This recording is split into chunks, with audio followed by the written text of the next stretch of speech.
겸손, 눈물, 그리고 인내라는 제목으로 하나님의 말씀 전하도록 하겠습니다. 지난 1월에 아주 흥미로운 주제의 책이 발간이 되었습니다. 동국대 석학 교수인 조벽 교수가 쓴 인성이 곧 실력이다, 인성이 실력이다 라는 책입니다. 지금까지는 보통 실력과 인성을 철저하게 구분하였던 것이 보편적이었던 것 같습니다. 그래서 우리가 가끔씩 듣던 말이 실력이 없으면 인성이라도 좋아야지, 그런 말 우리가 들은 적이 있으실 겁니다. 그 말에는 어떤 전제가 숨어 있느냐 하면 인성은 실력이 아니다 라는 것과 또 하나는 둘 중에 무조건 실력이 우선이고 인성은 실력을 뒷받침하는 어떤 가치다 라는 그러한 개념이죠. 그래서 한국 사회에서 무조건 공부만 잘해서 출세하면 된다는 생각이 오랜 시간 동안 그리고 지금까지 지배하였다고 해도 과언이 아닙니다. 겉으로 보이지는 않았지만 많은 사람들, 많은 국민들의 마음 가운데 보편적으로 자리 잡고 있었던 아주 중요한 가치였던 것이죠. 공부 잘해서 출세하면 된다. 사실 그렇게 만든 것이 학교만의 잘못이 아니라 부모들의 잘못도 있고 또한 그런 분위기를 조장한 사회와 국가의 잘못도 있습니다.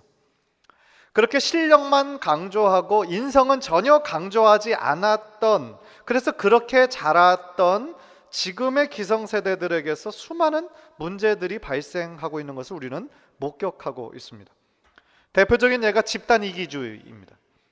자기들만 잘 먹고 잘 살면 된다라고 하는 그러한 생각들이 지배하고 있습니다.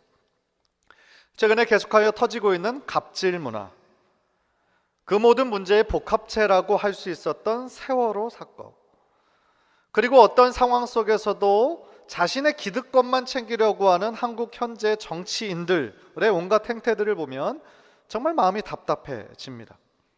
온갖 비리와 악행을 저질렀어도 자신은 몰랐다고, 기억이 나지 않는다고 말하는 그런 사악한 사람들이 얼마나 많습니까?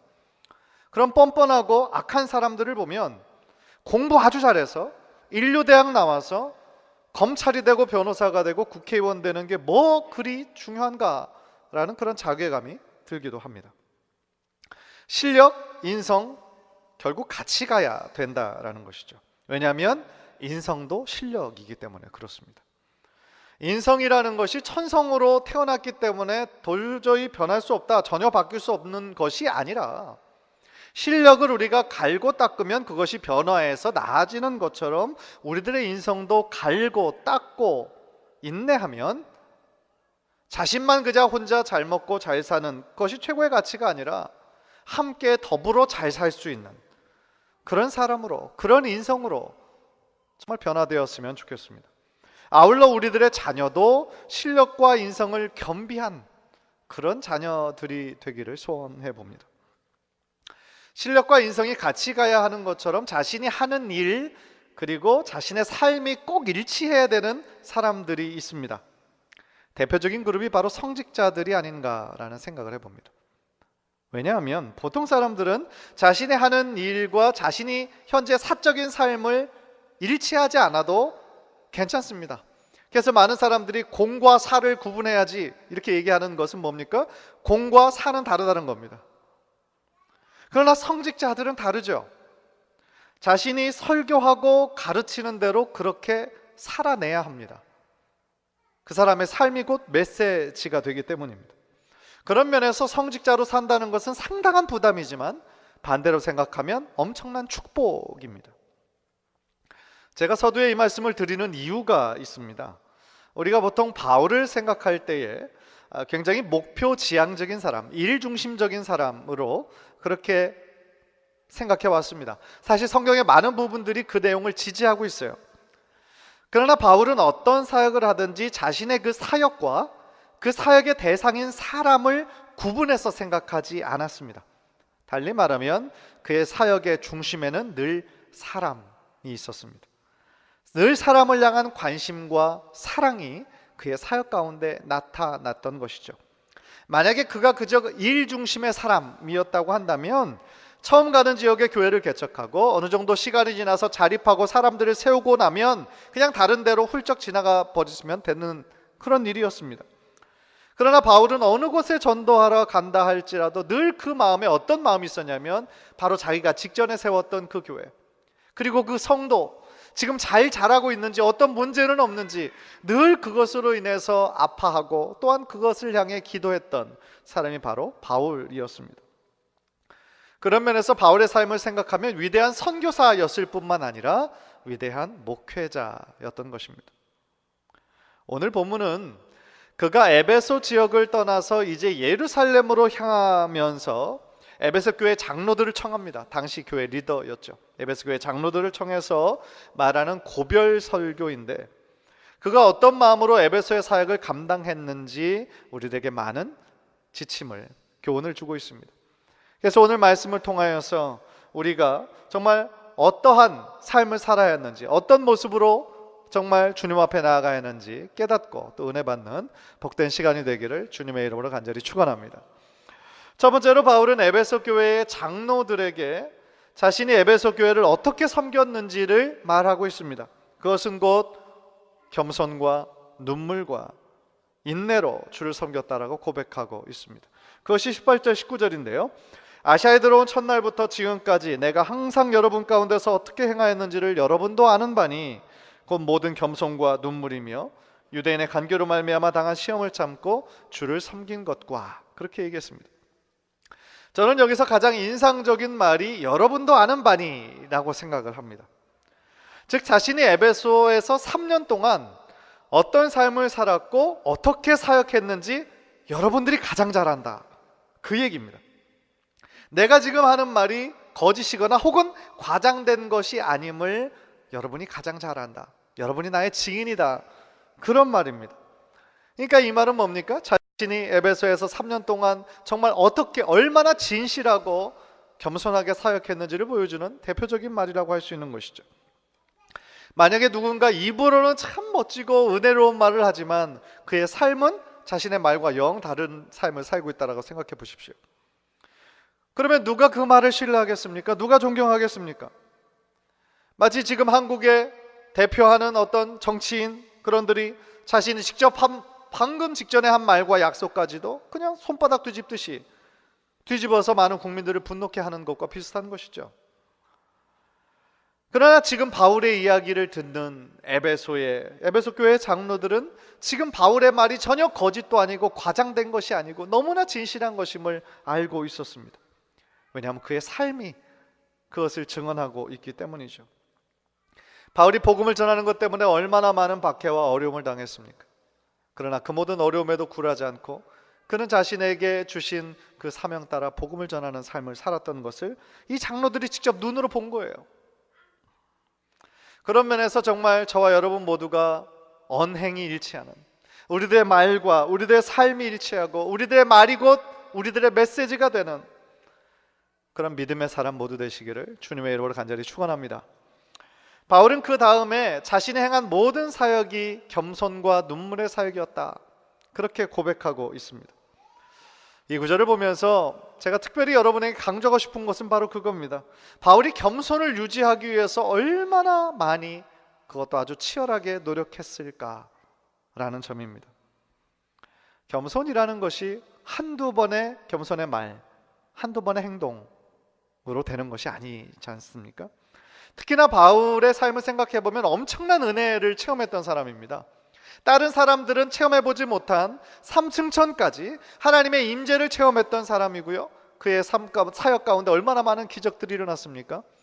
예수님 만나기 이전에 그의 삶을 봐도 얼마나 다른 사람들과는 구별되는 어떤 특권, 헤리티지가 있었습니까?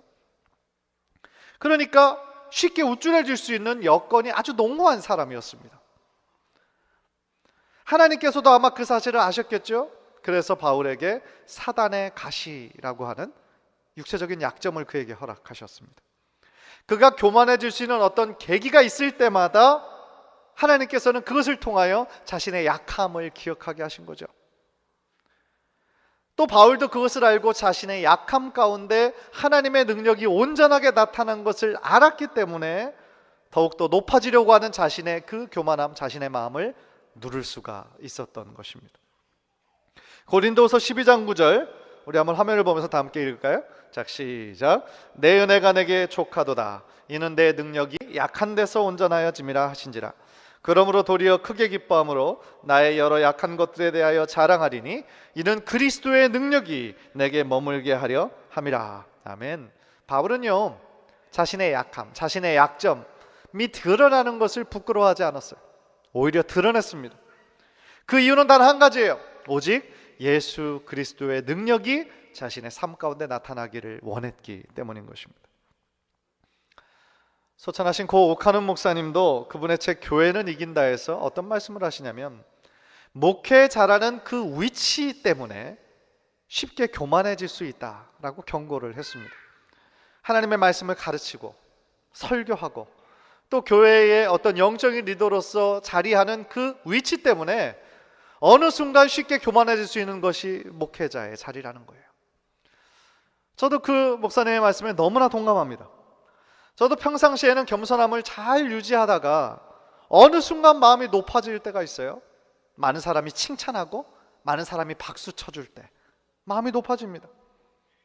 그래서 그때 막 역시 그래, 나는 참 괜찮은 사람이야, 대단해, 스스로 막 공중에서 구름 타고 이렇게 막 떠 날아다닐 때 저를 자꾸 끄집어내리는 사람이 있어요. 오직 한 사람, 저의 아내입니다. 정신 차려. 그러면 저는 조금 더 공중에 좀 날아다니고 싶은데 차디찬 현실 속으로 내려오는 거죠. 그러나 그것이 맞아요. 그 소리가 어떤 때는 참 듣기 싫지만 뼈가 되고 살이 되는 그런 이야기인 것이죠. 따라서 제가 드리고 싶은 말씀은 그겁니다. 바울이 그 겸손함을 유지하기 위해서 얼마나 끊임없이 노력했을까. 마찬가지로 우리도 계속하여 우리들의 마음을 지키도록 노력해야 한다라는 사실입니다. 한두 번의 노력으로 끝날 것이 아니에요. 우리 평생의 노력이 필요하다라는 것, 여러분들 늘 명심하시기를 바랍니다. 제가 베델교회에서 부목사로 사역할 때에 큰 교회이다 보니까 여러 유명한 목사님들을 많이 만났습니다. 그래서 지금도 이렇게 말씀만 하면 아주 대단한 그런 아주 대형교회 그런 목사님들을 아주 가까이에서 뵙고 교제할 수 있는 시간들이 좀 있었는데요. 그런데 참 어떤 분들은 겉에서 보이는 그런 모습과 실제적으로 좀 이렇게 편한 사람들이 있을 때 드러나는 모습이 좀 다른 분들이 몇 분 정도 계세요. 그러니까 차를 라이드해 드리거나 그냥 개인적으로 이렇게 있을 때 그 사람, 그 목사님들의 어떤 말과 태도에서 좀 아닌데 라는 것을 이렇게 느낄 때가 종종 있었습니다. 그런데 분당 우리 교회를 섬기시는 이찬수 목사님은 제가 지금도 기억이 날 정도로 굉장히 인상적이었어요. 왜냐하면 그분은 다른 목사님들 달리 자신을 굉장히 잘 지키려고 노력하시는 것이 너무나 보였습니다. 저는 그분의 그 사역에서 많은 열매가 나타나고 지금도 한국에서 차세대를 이끌어가는 영적인 리더라고 말하는데 저도 동의하거든요. 그분의 순수함, 그리고 겸손함, 그리고 말씀을 향한 열정에 있습니다. 그래서 그날도 저녁에 아주 집회가 은혜롭게 끝났어요. 그래서 아직 제가 그 섬기던 담임 목사님은 아직 자리에 있지 않았고 부목사들하고 우리 이찬수 목사님만 한 자리에 이렇게 있어서 그냥 차 마시면서 이런저런 편한 이야기를 나누었습니다.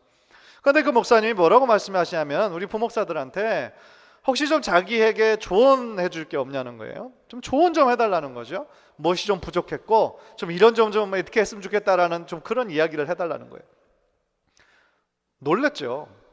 보통 그런 얘기는 자신이 말씀을 전하러 간 강사로 간 그 부목사들에게 하는 이야기들이 아니거든요.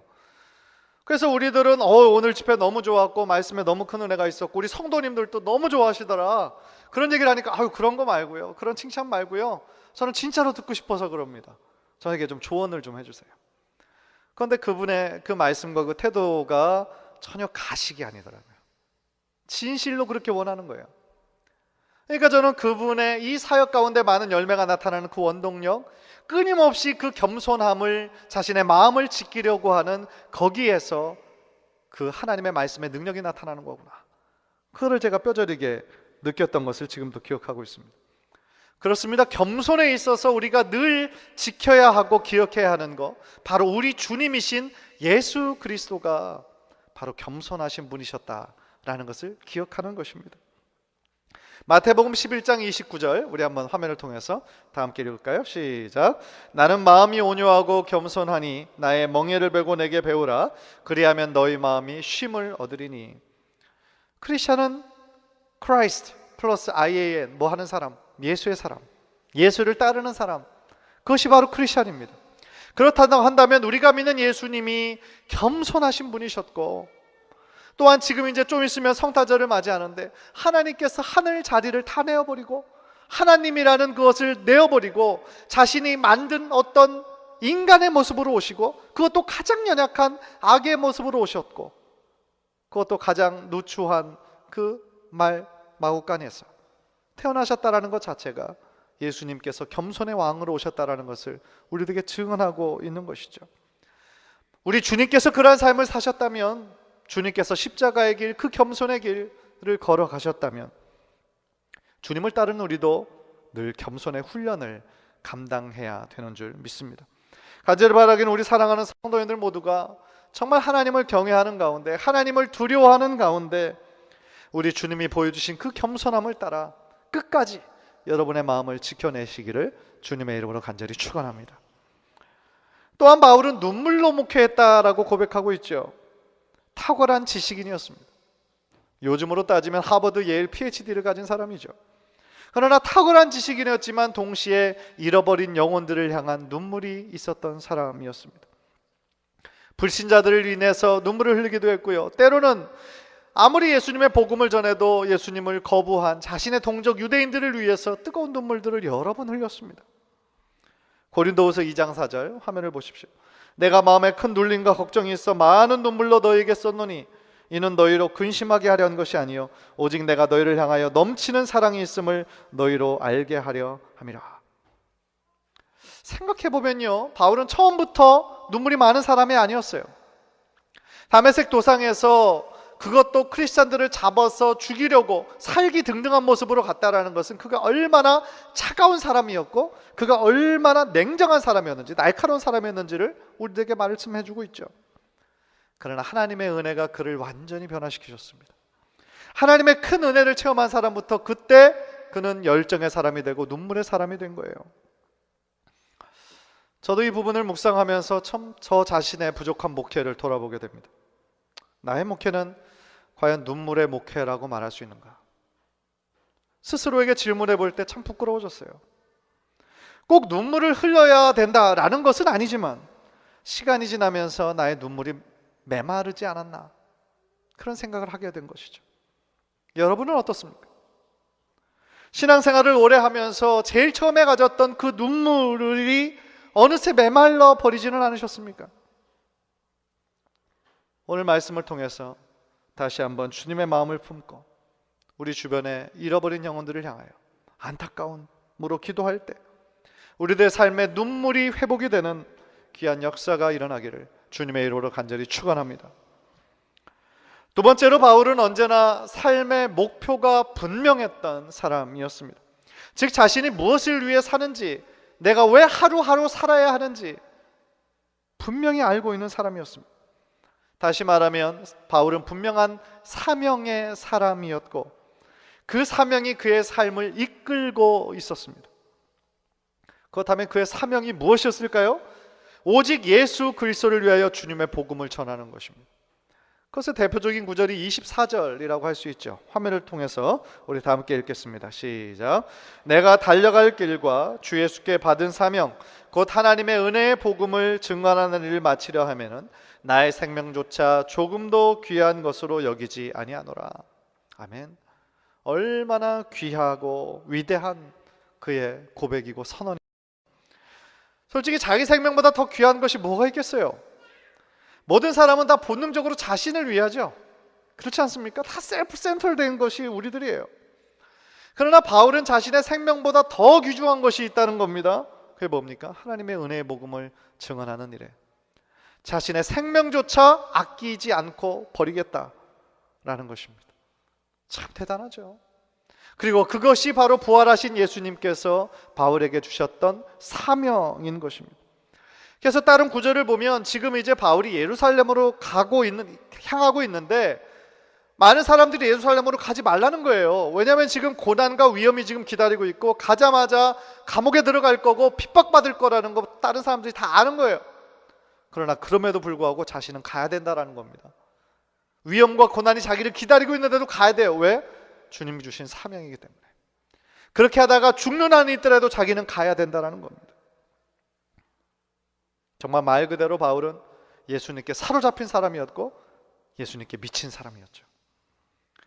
아마도 그의 삶의 최고의 기쁨은 주님의 복음을 전파하는 것이고 그 복음을 통해 주님께로 나오는 영혼들이 많아지는 것, 그것이 바로 그의 최고의 기쁨이었다라는 생각을 합니다. 그래서 복음을 전하면서 수많은 적대자들을 만나고 죽을 뻔한 기회를 몇 번 겪더라도 그 고난을 기꺼이 감수하고 자신이 특권처럼 가지고 있던 그것들을 다 배설물로 여길 만큼 그는 하나님의 사람, 사명의 사람이었습니다. 한마디로 그는 열정의 사람이었습니다. 보통 열정이 아니라 주님의 사랑으로 활활 타오르는 불타는 사랑의 사람이었습니다. 그래서 그는 그 생명의 말씀을 전하고 가르치는 데에 자신의 생명조차 아끼지 않고 그렇게 애쓴 거예요. 그것을 또 잘 말해주고 있는 구절이 오늘 본문에서 20절에 나와 있는 것 같습니다. 우리 20절 화면을 통해서 다 함께 읽겠습니다. 시작. 유익한 것은 무엇이든지 공중 앞에서나 각 집에서나 거리낌이 없이 여러분에게 전하여 가르치고, 영적으로 유익하다라고 생각되는 것은 무엇이든지 가르쳤다는 거예요. 공중 앞에서나 각 집에서나 거리낌 없이 가르쳤어요. 공중 앞에서는 제가 지난주 말씀드린 것처럼 회당이나 두란노 서원에서 말씀을 전했고, 또 그것만으로 끝난 것이 아니에요. 각 집에서, 브리스길라와 아굴라 집 이외에 다른 에베소 교회 성도들 집에서도 또 필요한 말씀이면 무조건 거리낌 없이 하나님의 말씀을 전했다는 거예요. 그래서 이 말씀을 통해서 다시 한번 제 마음, 저는 자꾸 말씀을 저한테 적용을 하니까 이런 생각이 들었어요. 정말 예배 때 하나님의 말씀을 선포하는 것으로 끝나서는 되는 게 아니구나. 각 성도의 삶 가운데 이 하나님의 말씀이 어떻게 역사하고 자라고 있는지 돌아보고 각 가정에서 정말 말씀을 전해야 되는 것, 바울이 그렇게 살았구나. 그래서 이걸 생각하니까 올해 그리고 작년에 제가 대신방을 안 하고 그냥 넘어갔잖아요. 물론 신방을 전혀 안 한 것은 아니었지만 아프신 분, 병원, 또 이사 혹은 추도 예배 이런 어떤 특별한 일이 있을 때만 제가 갔었는데, 그래서 이것을 준비하면서 내년에 봄에 다시 한번 우리 모든 성도들 좀 대신방을 해야 되겠다, 그런 생각을 했어요. 그래서 내년 봄에 정말 대신방을 할 때는 지금까지 정말 한 번도 안 여셨던 분들까지도 좀 자신의 집이 불편하면 우리 교회에서 만나는 한이 있더라도 함께 말씀을 나누고, 또 하나님의 말씀으로 인해서 내 삶에 어떤 변화가 일어나고 있는지 좀 서로 나누는 그런 복된 시간을 가져야 되겠다, 그렇게 다짐을 했습니다. 또한 바울의 이 말씀을 향한 열정은요, 오늘 본문뿐만 아니라 오늘 본문에 위치한 바로 직전에 있었던 그 유두고 그 사고를 통해서도 그대로 드러나고 있어요. 사실 이 이야기를 할 때마다 유두고가 이게 유씨에다가 이름이 두고 온 것 같아가지고 저랑 같은 종씨인 것 같아서 조금 마음이 좀 불편할 때가 있어요. 그런데 제가 다시 한번 자신 있게 말씀드리는 거는 풍산 유씨 중에 이런 사람이 없어요. 유두고 이런 사람이 없어요. 그런데 우리가 이 유두고 이야기를 잘 많이 들어서 알고 있는데요, 사실 이때가 언제 일어났고 왜 이렇게 이런 일이 일어났는지 우리가 넘어가 버릴 때가 있습니다. 이때가 언제였냐면 바울이 다음 행선지로 가기 바로 직전 밤에 있었던 일입니다. 그러니까 무슨 얘기냐면 지금 주일 저녁이에요. 그때는 이제 안식 후 첫날이니까 지금 오늘날의 주일 아닙니까? 주일 밤에 많은 사람들이 이 낮에 일을 다 마치고 저녁에 지금 모인 거예요. 예배하고 성만찬하고 지금 바울의 말씀을 듣기 위해 모인 겁니다. 피곤한 상태예요. 그 자리에 모였습니다. 그런데 갑자기 불상사가 일어나죠. 유도고가 그 창턱에 앉아 있는데 3층이었죠. 거기서 떨어진 거예요. 그래서 죽었습니다. 물론 유도고가 졸음을 이기지 못한 것이 하루 종일 피곤해 있을 수도 있고, 또 본문에서도 지적하는 것처럼 바울의 설교가 끝나지 않고 너무 길어가지고 그랬기도 하겠지만, 또 다른 이유도 있어요. 왜냐하면 한밤중에 환하게 밝히기 위해서 초나 횃불 같은 것을 곳곳에 켜놨죠. 그러니까 넓지 않은 좁은 공간에 그런 것들이 함께 있으면 어떻게 돼요? 산소가 부족하죠. 답답하죠. 그러니까 사람 졸 수밖에 없는 거죠. 그러니까 아주 나름대로 이 유두고라는 청년은 가장 좀 프레시하네요. 사람들이 있는 그 답답한 그런 공기, 후둑지근한 거, 그런 거 말고 어떻게 보면 좀 가장 신선한 공기, 바람을 쐬려고 그 창턱에 앉아서 말씀을 들었을 그런 가능성도 있는 것이죠. 그런데 뭐 그런 불상사가 생긴 겁니다. 그런데 이 이야기에서 가장 중요한 거는 그냥 뭐 직접적으로 어떤 적용을 할 때 뭐 예배 시간에 졸면 큰일 난다 거나, 혹은 옛날 어른들이, 제가 어렸을 때 이렇게 예배할 때 그 막 어른 장로님들이 나오셔서 졸음막이 틈타지 못하게 해달라고 아주 여러 번 기도하셨던 것이 지금도 기억이 나요. 졸음막이를 물리쳐야 한다는 거, 그게 이 이야기의 포인트가 아니고요. 또한 그렇게도 적용할 수 있겠죠. 설교를 얼마나 길게 하면 졸다가 떨어져서 죽냐, 그러니까 설교 너무 길게 하면 안 된다, 뭐 혹시 은혜가 되시나요? 그런 것도 아니에요. 이 이야기의 포인트는 그게 아니에요. 정말 우리가 이 이야기를 통해서 생각해보고 마음에 품어야 되는 것은 뭐냐면, 그 늦은 시간까지 말씀을 전한 바울의 열정, 그리고 그 늦은 시간에 바울이 끝나지 않은 말씀을 끝까지 듣는 그 성도들의 말씀을 향한 열정이에요. 생각해 보세요. 바울은 그 다음날 일찍 다음 행선지로 가야 되는 사람입니다. 말씀 전하고 성만찬 갖고 교제하고 떠나면 돼요. 그러나 바울은 그럴 수가 없는 거예요. 바울의 마음에 뜨거운 열정과 내가 이 사람들 지금 안 보면 또 언제 보나라는 그 마음이 있었기 때문에 그 말씀을 계속해서 할 수밖에 없었던 겁니다. 조는 사람이 있어도 상관없이 졸면서라도 들어라 막 그랬겠죠. 얼마나 말씀을 향한 열정이 바울에게 있었던 것입니까? 또한 동일하게 그 말씀을 끝까지 늦은 시간까지 피곤하고 졸린 눈 막 부릅떠가면서 바울의 말씀을 듣고 은혜 받았던 그러한 성도들의 열심도 참 대단했음을 느낍니다. 결국 전하는 자나 듣는 자나 동일하게 그 말씀을 향한 열정과 열심으로 인해서 어떤 일이 일어났습니까? 절대로 무너질 것 같지 않았던 그 로마 대제국이 무너졌잖아요. 복음으로 인해서. 기독교 나라가 됐지 않았습니까? 복음이 전 세계로 퍼지지 않았습니까? 바로 그 원동력, 바로 하나님의 말씀을 향한 그 열정과 그 기도가 그렇게 만들었다라는 것입니다. 사랑하는 성도 여러분, 여러분의 삶의 목표는 무엇입니까? 우리들이 하루하루 열심히 최선을 다해 살아가는 이유가 무엇입니까? 무엇이 여러분의 삶을 이끌어가는 원동력이 됩니까? 우리들의 살아가는 모습, 삶의 현장 다 다르다 할지라도 우리 모두가 적어도 하나의 일치된 것, 예수 그리스도를 위하여 살아가시는 저와 여러분 모두 되시기를 간절히 축원합니다. 어떤 일을 하는지 무슨 곳에 있든지 하나님의 영광을 위하여 한다라는 것, 그 사실 자체에는 변함이 없으셨으면 좋겠어요.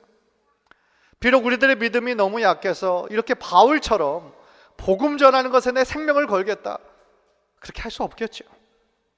그러나 그런 삶을 살지 못한다 할지라도 적어도 내가 속한 그곳에서 하나님의 복음이 잘 전달되어지는 통로가 되어야지. 어떤 사람들은 복음을 가로막는 사람들도 있다는 말이죠. 얼마나 부끄럽습니까? 그러기 위해서는 우리들의 믿음과 삶이 절대로 분리되어서는 안 됩니다. 교회 일주일에 한 번 주일날 나오는 거니까 주일 하루만 크리스찬으로 살아가고 주중 6일은 그냥 세상에 속한 사람으로 살아간다라고 생각하는 거, 얼마나 잘못된 겁니까? 성속을 너무나 이원론적으로 구분해서 교회는 거룩한 곳, 세상은 어두운 곳, 더러운 곳, 그렇게 우리가 구분해버리면 그러면 일주일에 하루만 딱 크리스찬으로 살겠다는 얘기 아니겠습니까? 썬데이 크리스찬이라는 말이 바로 거기서 태어난 거 아니잖아요. 얼마나 잘못된 겁니까?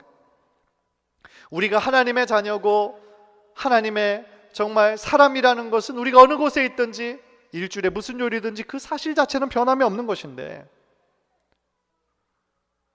간절히 바라기는 정말 하나님의 사람이라는 그 정체성을 타협하지 말고 잃어버리지 말고 늘 드러내기에 힘쓰는 우리 성도님들 되시기를 간절히 소원합니다. 그런 면에서 한 가지 실천적인 제안을 드리고 싶어요. 그건 뭐냐면 여러분이 일하는 직장에서 여러분이 크리스찬인 것을 숨기지 말라는 거예요. 숨기지 말고 드러내시는 거예요. 솔직히 드러내세요. 그리고 여러분이 어느 교회 다닌다는 것도 얘기하세요. 그리고 누가 물어보기 전에 나 교회 다녀, 나 크리스찬이야, 나 주님 예수님 믿어, 드러내시기를 바랍니다. 결국 그것이요, 우리들의 마음이 막 죄로 인해 흔들릴 때가 있잖아요. 유혹받을 때가 분명히 있잖아요.